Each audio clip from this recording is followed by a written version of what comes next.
You're listening to IsReal News, 3 daily briefings on the Middle East and on global developments. From IsReal News, these are the morning headlines for Wednesday, April 15th. There are new signs this morning that the ceasefire between the United States and Iran may be extended. The Associated Press reports the mediators are close to an agreement in principle that would keep the ceasefire in place long enough to allow more diplomatic talks. The reported sticking points remain Iran's nuclear program, the Strait of Hormuz, and compensation tied to the war. But there are still mixed signals from Washington and Tehran. A senior American official says there is ongoing contact with Iran, but no formal U.S. agreement to extend the ceasefire. Iranian media are also reporting that no extension has yet been confirmed. President Donald Trump says he believes the war is very close to ending. He says Tehran is desperate for a deal, but adds that the United States has not yet finished the job. Trump also says he does not intend to extend the ceasefire because he believes it may no longer be necessary. The president says he prefers a negotiated settlement because it would allow Iran to rebuild.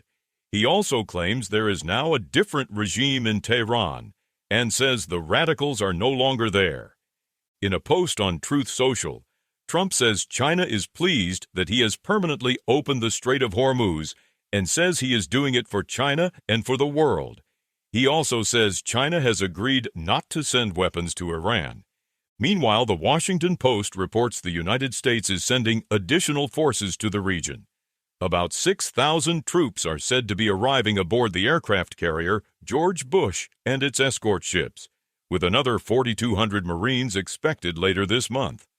According to 2 senior American officials, the buildup is preparation for a possible ground invasion of Iran.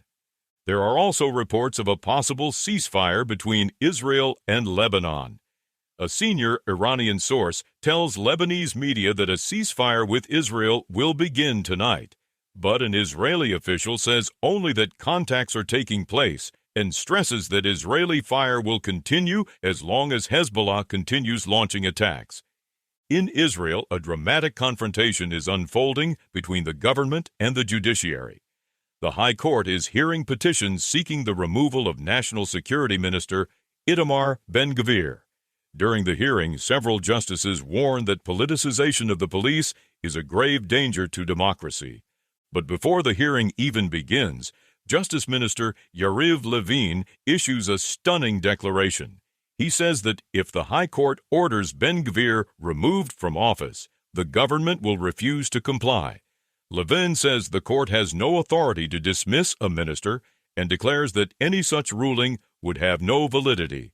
Prime Minister Benjamin Netanyahu is also rejecting the petitions, arguing that only the Prime Minister has the legal authority to appoint or remove ministers. The hearing itself turned chaotic. Several lawmakers interrupted the proceedings and were removed from the courtroom. Outside, right-wing demonstrators gathered with signs accusing the court of judicial dictatorship.